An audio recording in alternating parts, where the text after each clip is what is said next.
Together we thrive. The motto of this year's Commonwealth Day couldn't be more true or more timely for us here this year. Our Commonwealth family, 1/3 of the world's population, living 1/4 of its landmass, are united by our common history and in particular, our Commonwealth commonalities of language, law, and legislative outcome. The closeness and advantage of this triple commonality must not be underestimated. From watching and understanding programs such as Yes Minister and Slumdog Millionaire to being able to read and understand one another's law and being able and free to contract, confident that you can understand the court system, this is all possible through this commonality. The Commonwealth Games, the friendly games, join us together in a fellowship of sport. Heads of government foregather every 2 years to discuss issues of interest and to formulate best practice between member states, who behave more like squabbling and unified siblings than warring states or blocks of states. Canada, Britain, Australia, New Zealand, and Great Britain have more in common than any 4 nations on earth. Why they are so close that an active movement, CANZIC, supported by both main political parties in Canada, exists to create closer economic, professional, transit, residency, and movement between these 4 nations. Such popular movements as these, which seek to move the nations of the Commonwealth closer together, makes much more sense than the continentalist dreams of James Monroe or others. Together we are stronger, and together we are united, and together we will triumph over adversity. This year's theme will help see us through these difficult times. However, by being better together, we must also look to our community. Together, today we have come. We have come to share our gifts with each other. We have come together, younger and older, recently arrived and multi-generationally raised, orator and author, public servant and publicly served. Together we have foregathered today, and together we are better. Together we make up that strange and amazing thing called community. We are all a community gathered here today. Canada, from the Huron word Canada, village, is a community, and the Commonwealth makes up one giant community. We are the better for one another's company, and the better for having joined together. We are better together. Today we commemorate that community called the Commonwealth.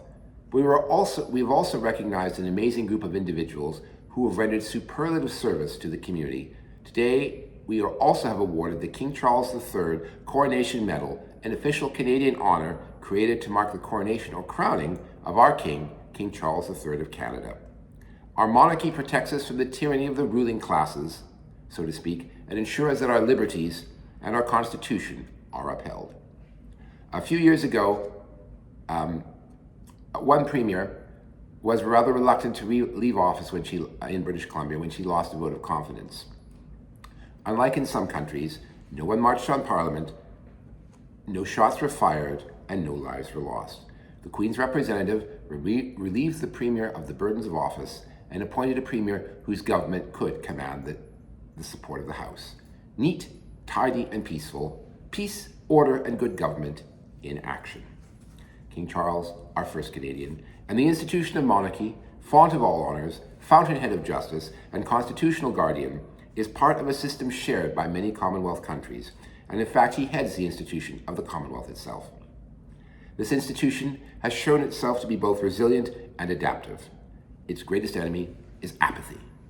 To forget why we are here, to devalue the institution, and to allow this connection to lapse, now that would be a tragedy, and we must avoid this.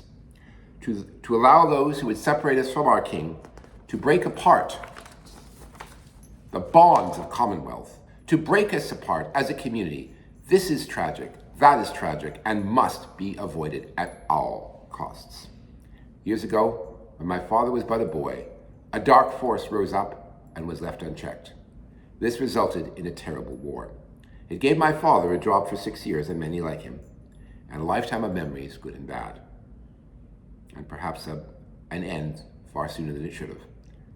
It also provided one of those who consistently warned about the dangers posed by this dark force, Sir Winston Churchill, my great idol, his finest hour. However, this darkness should have been stopped sooner. Let us hope that history does not repeat itself. Together we thrive by staying together in our community, in our Commonwealth, and under our King. We will thrive and survive. But we must not lose hope, must not give up, and we must not surrender. Above all, we must stay together. There will be dark days ahead, but we must maintain community. Together we thrive.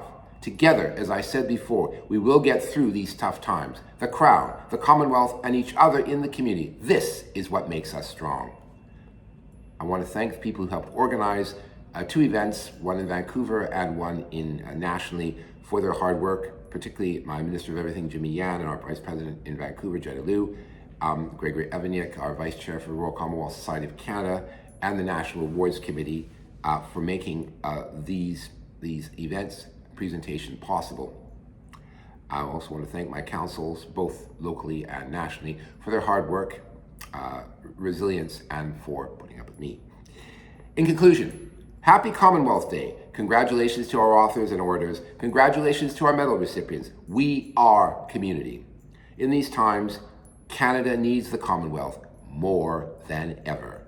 Let us remember that. Canada needs the Commonwealth more than ever. Together we thrive. Vivat REX. God save the King. God bless Canada. God bless the Commonwealth. And God bless you all. Thank you so much.